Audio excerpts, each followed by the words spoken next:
હાલો friend, જય શ્રી કૃષ્ણ, જય માતાજી। અમારા માનવભાઈ ને 3 દિવસની રજા પૂરી થઈ ગઈ છે અને આજે જવાનું છે ને આજે જ એના ગોઠણમાં છે ને હું તકલીફ થઈ ગઈ ખબર નહીં, જો હલાતું નથી, આવી રીતના પગ ધરીને હાલે અને હું આજ જવાની ના પાડું છું કે કાલે જાજે, પણ નહીં માનો ના જ જાઉં નનૈયો કરમાં મને હાવ જીવ એમાં ને એમાં જ છે હજી તારે એવું કરવું નહીં કઈ જોયું ને 3 દિવસ તો અમારા ગાય ઘા પૂરા થયા।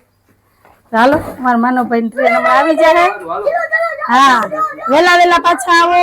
17 તારીખ લખી। હા 17 તારીખ હમણાં ખાય ખા બેન હાલ તો તું 2 દી રોકા કે મહિનો દી રોકા, અમારે તો થોડા જ થાય એમ થાય કે હજી તો હમણાં આવ્યો ને હમણાં ગયો, ટાઈમ કેમ ભૂઈ જાય ખબર ન પડે। જોયું મીઠુડા બેન, મીઠડી મીઠડી, હાલો આવજો, જય શ્રી કૃષ્ણ, જય માતાજી। રસ્તો આવી ગયો ને ભાઈ, આવી ગઈ ને બધી ટ્યુબ નાખી?